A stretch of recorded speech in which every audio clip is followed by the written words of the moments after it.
Bonjour à tous, alors cette vidéo c'est fait pour corriger la séance 1 qu'on a vue ce matin en classe virtuelle.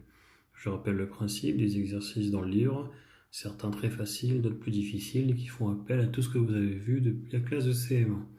Alors il faut essayer de faire de son mieux, si on n'y arrive pas, c'est pas forcément la fin du monde, il faut s'accrocher et quand on est bloqué, on regarde les vidéos YouTube, on vient aux classes virtuelles ou on regarde les corrections en format PDF que j'ai envoyé sur Pronote. Bon, je vais corriger l'exercice 1, qui pour le coup était assez simple, on verra les plus durs par la suite. Donc, une paysagiste a prévu de poser 51,8 mètres de bordure autour d'une parcelle. On vous donne comme information qu'un mètre de bordure coûte 8,45 €. Quel budget doit-elle prévoir? En fait, en gros, combien ça va lui coûter pour sa clôture, sa bordure, pardon. Donc, qu'est-ce qu'on sait? 1 mètre de bordure coûte 8,45 €. Donc, moi, elle veut pas 1 mètre, elle veut 51,8 mètres. Donc, qu'est-ce qu'elle fait? L'opération qu'il y a à faire, j'ai pris à côté, c'est 51,8 fois le prix d'un mètre, 8,45. Alors là, l'exercice n'impose pas de méthode. Dans la correction que j'ai donnée par internet, on pose l'opération, vous devez tous savoir le faire, mais là, nous, on n'est pas obligé forcément de poser l'opération. Excusez-moi, il y a un problème, c'est mieux, on voit mieux comme ça. On peut très bien prendre la calculatrice.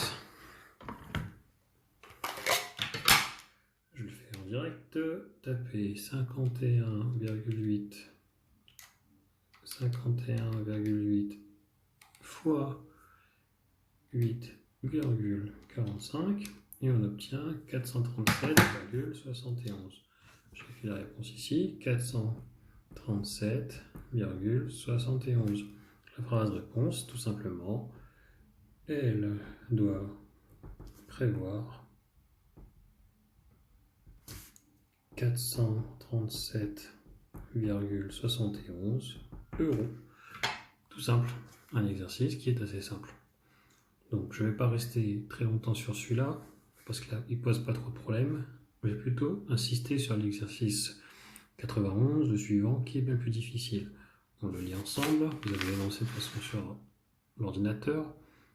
La somme de la longueur, on nous dit, l'exercice, la somme de la longueur, excusez-moi, la feuille se plie, la somme de la longueur de la largeur d'un rectangle est égale à 13,3 cm. Première information. La deuxième, c'est la longueur mesure 2,5 cm de plus que la largeur. Construire un tel rectangle expliqué. Alors c'est un exercice qui demande d'imaginer une stratégie, comme c'est écrit, c'est-à-dire faire preuve d'un peu d'imagination et d'avoir une stratégie. Moi, le conseil que je donne lorsqu'on a ce genre d'exercice, c'est toujours commencer par faire un schéma. Alors, je prends une autre feuille pour faire apparaître le schéma.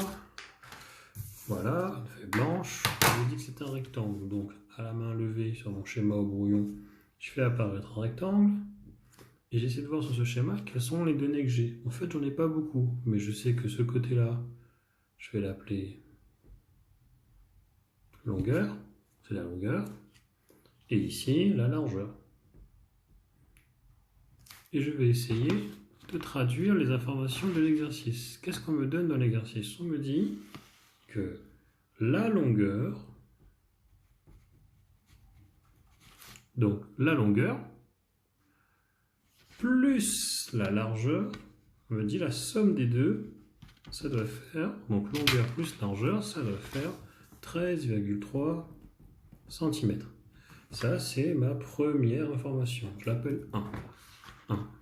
Quelle autre information j'ai grâce à l'énoncé? Autre information, on me dit que la longueur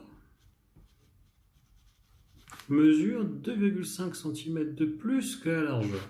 Comment je traduis ça par un calcul? Je dis que la longueur est égale à la largeur plus 2,5. Voilà les informations de l'exercice. J'en ai deux. J'ai traduit par des petits calculs pour m'en sortir.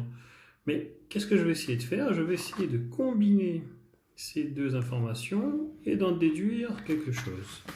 Donc je prends ces deux informations et qu'est-ce que je peux en déduire? Je vois de ma deuxième phrase que la longueur peut être remplacée par largeur plus 2,5.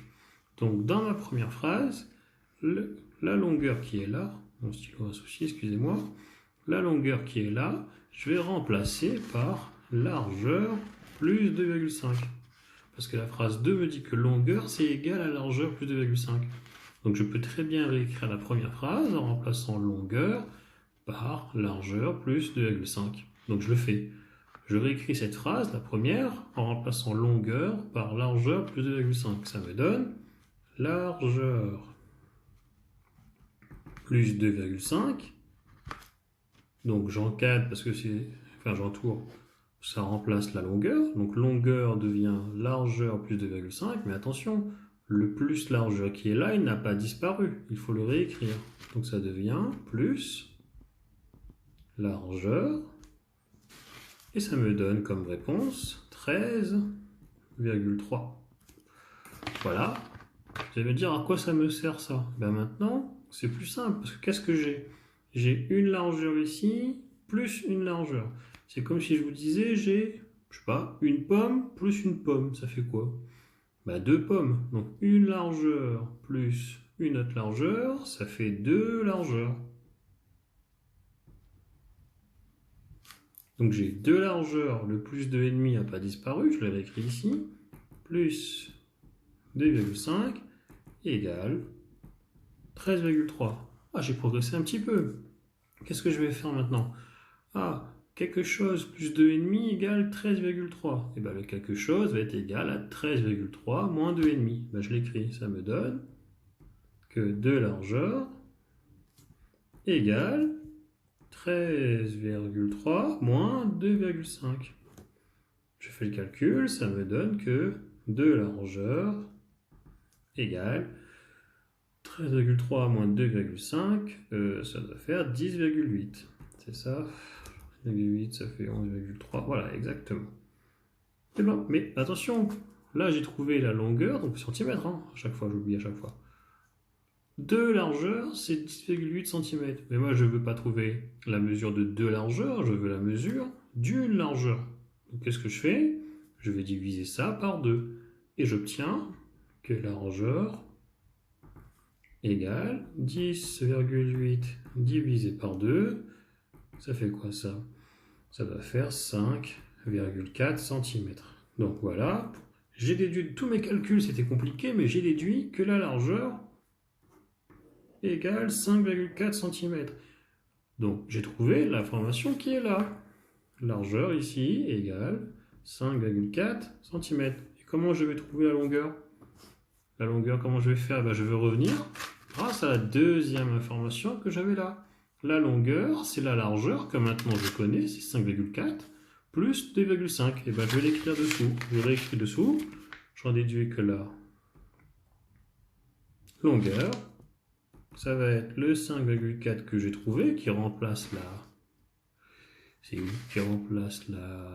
largeur qui est là, et je rajoute plus 2,5. Donc 5,4 plus 2,5, je l'écris. Et ça doit faire 5,4 plus 2,5, ça doit faire 7,9 cm. Donc je reporte cette information là-haut. La longueur est de 7,9 cm.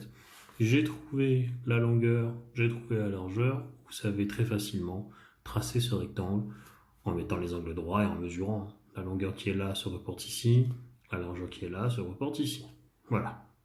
Donc ça c'est difficile, je l'ai dit en classe virtuelle, c'est des choses qui se font plus en cycle 4, donc 5e, 4e, 3e, mais ça peut être pas mal de temps en temps à la maison, de prendre du temps sur un exercice difficile, de se prendre la tête, c'est pas grave. J'ai la correction, j'essaie de la comprendre, j'essaie d'y arriver, je réfléchis.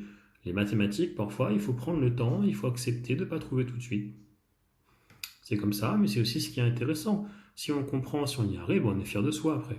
Donc voilà, je vais m'arrêter là pour cette correction. L'exercice 3, il est compréhensible tout seul. S'il y a des questions, n'hésitez pas à m'écrire sur Pronote ou par mail. Sur ce, bon courage à tous et à bientôt.